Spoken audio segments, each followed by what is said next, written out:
Alors que des négociations se poursuivent en Suisse, à huis clos pour finaliser un accord de paix entre les États-Unis et l'Iran, chaque partie profère des menaces publiques à l'encontre de l'autre.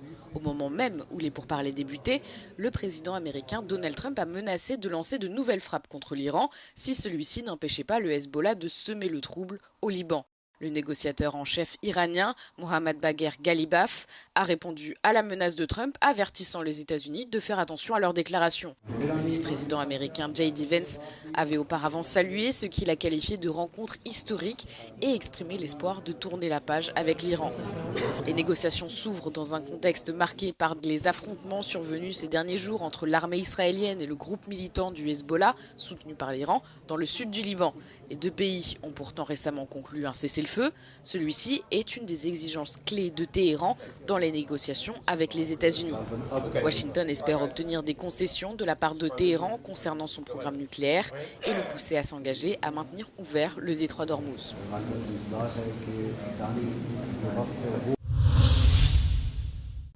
Une violente explosion s'est produite dimanche soir sur le terminal gazier de Ras Laffan au Qatar, alors que les équipes tentaient de remettre en service certaines installations endommagées lors du récent conflit avec l'Iran. Selon le ministère qatari de l'Intérieur, au moins 54 personnes ont été blessées, 18 autres étaient toujours portées disparues plusieurs heures après l'explosion. Les autorités évoquent à ce stade un incident technique et poursuivent les recherches pour retrouver les personnes manquantes. Ras Laffan est un site stratégique pour l'économie mondiale. Il abrite le plus grand complexe d'exportation de gaz naturel liquéfié au monde.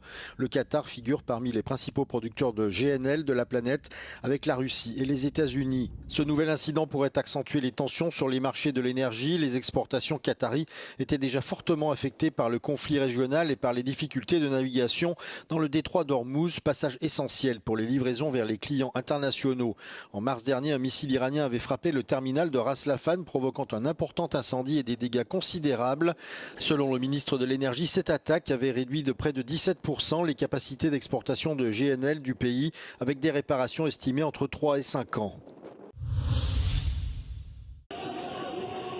Un rassemblement massif a eu lieu à Tirana, la capitale de l'Albanie, contre un projet d'investissement impliquant la famille Trump.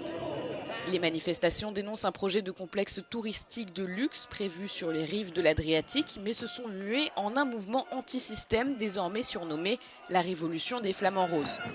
Samedi, des dizaines de milliers de personnes ont envahi les principales artères de Tirana. L'Albanie n'est pas à vendre et le slogan scandé par la foule.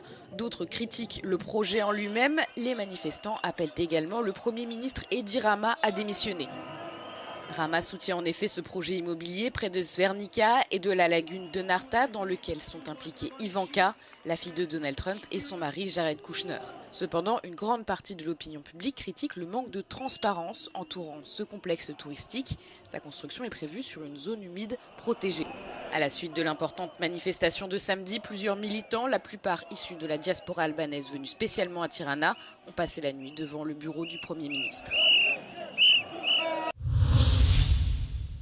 Les ventes d'essence à la population ou entreprises en Crimée occupée par la Russie ont été suspendues dès dimanche matin alors que la crise du carburant s'aggrave dans la péninsule.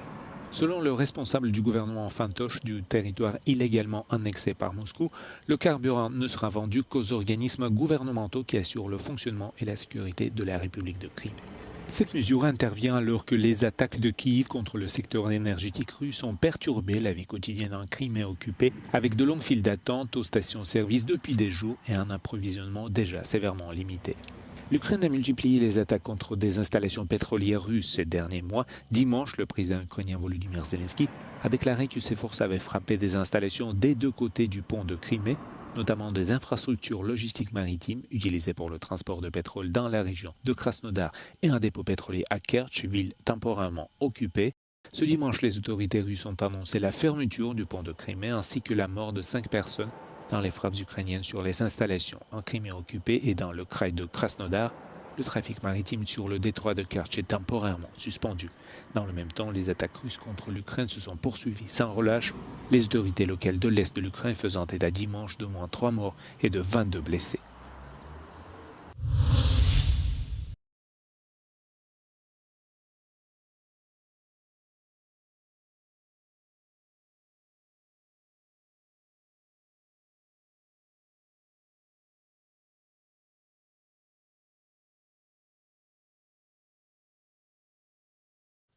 Bonjour, bienvenue.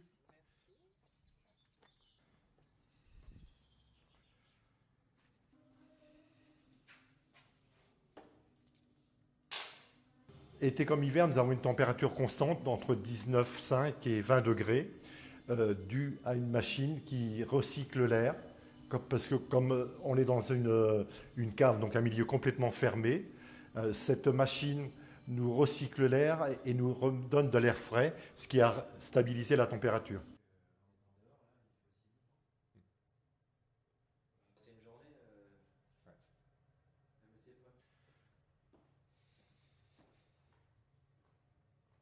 Naturellement, on reste au frais, on n'a pas besoin effectivement, comme vous le disiez, d'une climatisation ou de quelque chose d'artificiel.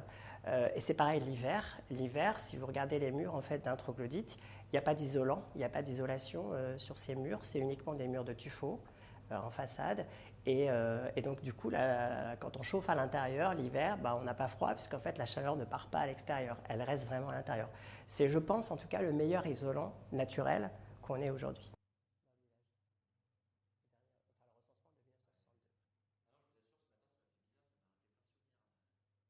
Habiter dans une habitation troglodyte, c'est avec le dérèglement climatique dont on parlait tout à l'heure, franchement, c'est une chance incroyable parce qu'en fait, il y a rien à faire, quoi.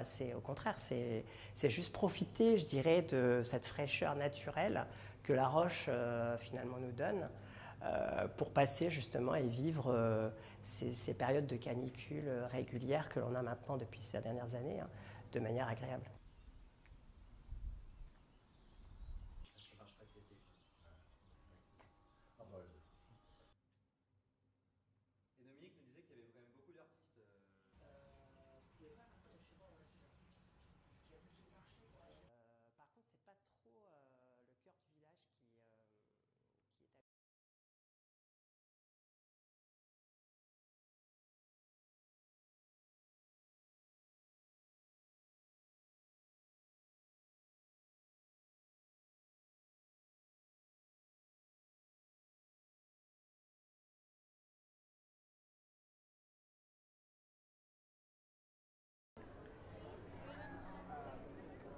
Chaque année, des millions de touristes venus du monde entier visitent Pompéi pour admirer ses fresques et ses ruines archéologiques. Mais rares sont ceux qui remarqueront les panneaux solaires installés sur le toit de cette ancienne villa des mystères romaine. Vediamo qui uno dei coppi delle tegole sul tetto sotto il quale stiamo e da qui sembra una tegola antica, da dietro vediamo che in realtà è una piccola pannello fotovoltaico e quindi produce energia per illuminare questa villa che gran parte dell'energia necessaria proviene proprio dal tetto installato qui. Le site envisage d'étendre cette solution à d'autres zones du parc archéologique situées loin du réseau électrique. Au Portugal, la ville d'Evora a également adopté des technologies similaires pour atténuer l'impact visuel des panneaux solaires conventionnels. We have here these shingles installed in the rooftop of the City Hall in Évora, but they are not normal shingles. They are made of a semi-transparent epoxy material with solar cells embedded in the middle of it, which generates electricity for the self-consumption of this building. We have around this area around 20 kilowatt peak of PV shingles, as we call them, installed, and their objective is to blend into the landscape architecture of this building to protect the heritage area aspect of Évora. Depuis 1986, le centre historique d'Evora est inscrit au patrimoine mondial de l'UNESCO. Les tuiles photovoltaïques font partie des solutions grâce auxquelles le projet européen Positif aide la ville à concilier la préservation du patrimoine avec les défis de la durabilité. Évora é uma cidade património mundial da humanidade e, tal como a grande maioria das cidades históricas europeias, tem a obrigação de preservar o centro histórico, de preservar o património. No entanto, não pode ficar parado no tempo. Nós temos também que avançar no sentido de encontrar soluções que permitam às cidades históricas ir ao encontro daquilo que hoje em dia nós temos que resolver, que é o problema da descarbonização. Parmi les solutions développées pour y parvenir, celle mise au point par cette entreprise familiale basée dans le nord-est de l'Italie.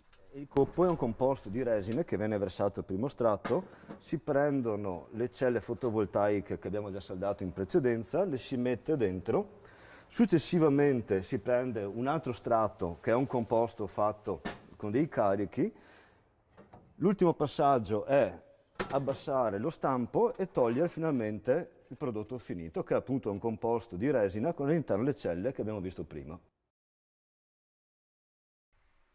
Ces solutions envoient un message encourageant au reste du monde. Credo che la lezione che Pompei dà è che se può funzionare qui, in questo luogo così delicato, così attenzionato, così fragile e grande, allora vuol dire che può funzionare ovunque.